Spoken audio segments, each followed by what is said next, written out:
అందరూ? నేను మీ Lavanya. Welcome to Lavanya culinary canvas. ఈరోజు మంచి రుచికరమైన టమాటో రోటి పచ్చడి చేసుకుందామండి. ఈ టమాటో రోటి పచ్చడికి కావాల్సిన పదార్థాలు ఏంటో చూద్దామా? నేను ఒక 1/2 కిలో టమాటోలు తీసుకున్నాను, ఓ 10 పచ్చిమిరపకాయలు తీసుకున్నాను, రెడ్ చిల్లీస్ 4 తీసుకున్నాను, నిమ్మకాయ సైజు చింతపండు, తాలింపు సామాన్లండి. ఈ ప్రాసెస్ ఎలా చేయాలో చూద్దామా? చూడండి, ఇప్పుడు మనం టమాటోలు తరుక్కుందాము. జస్ట్ 4 పీసెస్ చేసుకుందామండి. ఆల్రెడీ టమాటోస్ చూస్తే తెలిసిపోతుంది కదా ఎంత రెడ్గా ఉన్నాయో, సాఫ్ట్గా ఉన్నాయి, చాలా త్వరగా మగ్గిపోతాయి మనకి. నేను ఒక చిన్న అనౌన్స్మెంట్ చేద్దాం అనుకుంటున్నానండి. ఒక రోటి పచ్చళ్ళ సిరీస్ చేద్దాం అనుకుంటున్నాను. మీరేమంటారు? కమెంట్స్లో చెప్పండి. సిరీస్ స్టార్ట్ చేయమంటారా రోటి పచ్చళ్ళు? మా ఇంట్లో ఇంత రోటి పచ్చడి చేస్తున్నారంటే 2 టమాటోలు చేయొచ్చు కదా అని అనొచ్చు. మా ఇంట్లో కొంచెం ఎక్కువే రోటి పచ్చడి తింటారు, అండ్ మా పాప వాళ్ళ ఫ్రెండ్స్కి కూడా తీసుకెళ్తుంది అనమాట. అందువల్ల కొంచెం ఎక్కువ టమాటోలు చేస్తున్నాను రోటి పచ్చడి. చూడండి, టమాటోలు ఇలా వేసుకున్నాక ఇప్పుడు బాండి వెలిగించుకుందాము.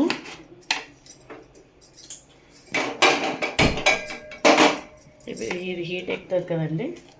ఈ టమాటోస్కి ముందు మనం పచ్చిమిరపకాయలు నూనెలో వేయించుకోవాలి. అప్పుడు ఈ కారం మొత్తం, ఈ పచ్చిమిరపకాయ కారం అంతా మనకి నూనెలో వెళ్తుంది అనమాట. అప్పుడు ఘాటు మంచిగా ఉంటుంది, మనకి ఫ్లేవర్ మొత్తం ఆయిల్ అంతా స్ప్రెడ్ అవుతుంది కదా, అది మన పచ్చడి అంతా కూడా బాగుంటుంది అనమాట. మాకు కంపల్సరీ రోజు రోటి పచ్చళ్ళు ఉండాలి. వెజ్ ఉన్నప్పుడు అయితే రోటి పచ్చళ్ళు కంపల్సరీ. చూడండి, ఇప్పుడు ఆయిల్ వేసుకుంటున్నాను. 3 స్పూన్స్ ఆయిల్ వేసానండి. ఈ ఆయిల్ హీట్ ఎక్కాక చూడండి, మన ఆయిల్ హీట్ ఎక్కిపోయింది కదా. 1 స్పూన్ ఆఫ్ జీలకర్ర వేస్తున్నానండి. సాయి మినపప్పు, శనగపప్పు ఒక 1 మినిట్ వేయించుకున్నాం ఫస్ట్ దీన్ని.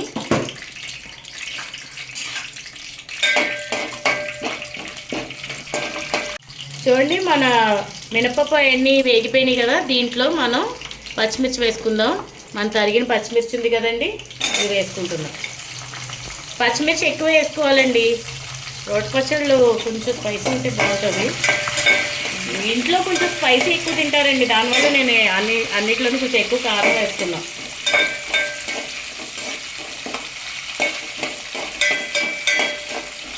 చూడండి, పచ్చిమిర్చి మంచిగా వేగుతుంది కదా.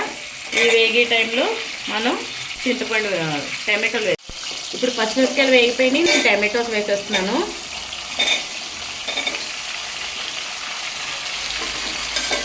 చూడండి, టమాటోస్ మంచిగా కలిపేసుకున్నాము. మనకి ఇంట్లో ఏమి కూరలు లేవనుకోండి, వేడివేడి అన్నంలో ఒక 2 టమాటోలతో ఇలా రోటి పచ్చడి చేసేసుకున్నాం అనుకో. ఎక్కువ టమాటోలు అవసరం, 2 టమాటోలతో కూడా రోటి పచ్చడి చేసుకోవచ్చు. మనకి ఫీవర్ ఉన్నప్పుడు అట్లా చేసుకున్నాం అనుకోండి, ఇది చాలా రుచిగా ఉంటుంది, నోటికి కూడా మనకి హ్యాపీగా ఉంటుంది అన్నమాట. రోటి పచ్చళ్ళు ఎప్పుడూ బాగుంటాయండి, అది మన ట్రెడిషన్ కదా. దీంట్లో ఇప్పుడు నేను రెడ్ చిల్లీస్ 4 వేసేస్తున్నానండి. దీంట్లోనే మెత్తబడిపోతాయి.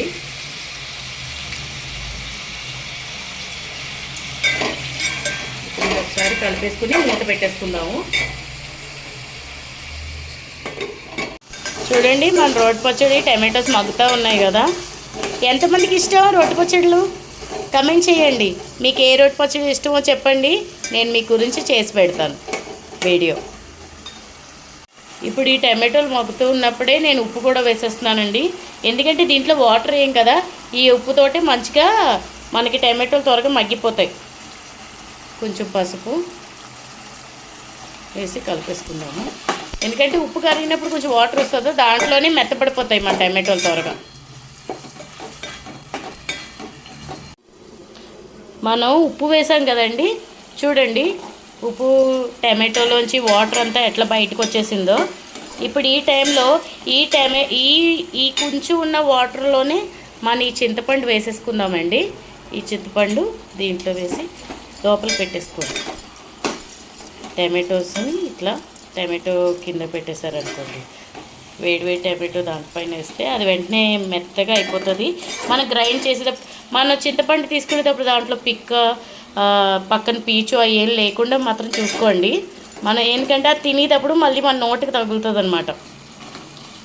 ఓకే చూడండి, మన పచ్చిమిర్చి టమాటో అవన్నీ కూడా మెత్తబడిపోయినాయి. జస్ట్ ఇంక లాస్ట్ ఒక 2 minutes మగ్గించేసి చల్లార్చుకున్నాక గ్రైండ్ చేద్దాం. ఈ చింతపండు ఈ టైంలో ఎందుకు వేసామంటే ముందే వేసేసామనుకోండి చింతపండు మరీ పేస్ట్ అయిపోద్ది. ఇప్పుడు వేసామంటే మనకు కరెక్ట్గా గ్రైండ్ చేసుకునేటప్పుడు పర్ఫెక్ట్గా ఉంటుంది అనమాట. ఇప్పుడే ఆల్రెడీ కనిపించట్లేదు చూడండి, మన చింతపండు వేసామా ఈ వాటర్లోని ఆ వేడికి అంతటికి కరిగిపోయింది ఆల్రెడీ మన చింతపండు. ఇప్పుడు మన టమాటోస్ అంతా మొత్తం స్మాష్ అయిపోయినాయి. ఇది చల్లార్చుకుని నెక్స్ట్ ప్రాసెస్కి వెళ్దాం.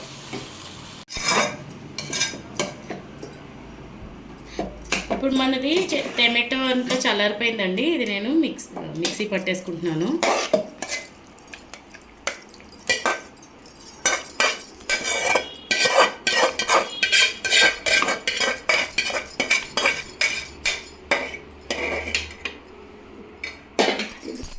వేసేసుకున్నాం కదా, దీంట్లో గుప్పెడు కొత్తిమీర వేసుకుంటున్నానండి.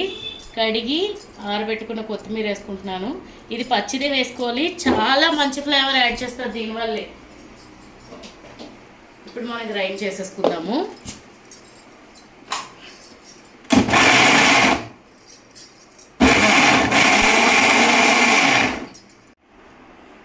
ఇప్పుడు మనం జస్ట్ పల్స్ మోడ్లో 2 times కావాలండి. పేస్ట్లా చేసేసుకోకూడదు, బరుగ్గా ఉండాలి, మనకి కలుపుకోవడానికి చాలా బాగుండాలి అనమాట. చూడండి అంతే. ఇప్పుడు దీన్ని తాలింపు పెట్టుకుందాం. తాలింపు ఎలా పెట్టుకోవాలో చూపిస్తాను. ఇప్పుడు ఇదే బాండీలు మనం పొయ్యి వెలిగించుకొని నూనె వేసుకుందామండి.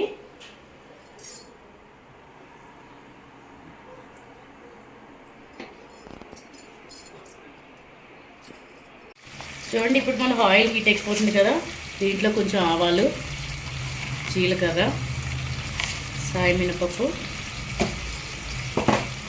పచ్చనపప్పు వేసుకోండి. ఇవి కొంచెం వేగనివ్వండి. కొన్ని వేస్తున్నాను. ఇవి వేగిన తర్వాత ఇప్పుడు మనం మినపప్పు అవి వేగిపోయినాయి కదండి, 2 ఎండుమిర్చి వేసాను. ఇంగువ వేసుకుందామండి, చిటికెడు ఇంగువ వేసి బాగా కలుపుకోండి. ఇప్పుడు దీంట్లో మనం మంచిగా కరివేపాకు వేసుకుందాము. ఇది కూడా బాగా కలుపుకోండి. ఇప్పుడు మన గ్రైండ్ చేసింది ఉంది కదా, దాన్ని దీంట్లో వేసేసుకుందాం. అసలు మూత తీస్తే ఎంత మంచి స్మెల్ వచ్చిందో చెప్పలేనండి నేను. గుర్తుపెట్టుకోండి, దీనికి ఏమీ వాటర్ తాగలనివ్వకండి, వాటర్ ఏం యాడ్ చేయం మనం. ఇప్పుడు దీన్ని మంచిగా కలిపేసుకుందాము. జస్ట్ 2 నిమిషాలండి. వేడి అన్నంలో నెయ్యి వేసుకుని రోటి పచ్చడి కలుపుకుని తింటే అద్భుత. ఎలా ఉంది, మీకు నచ్చిందా? మీరు కూడా ట్రై చేస్తారా? ట్రై చేసి ఎలా వచ్చిందో చెప్పాలి నాకు. Do like, share, subscribe to my channel Lavanya culinary canvas. Thank you. నమస్తే.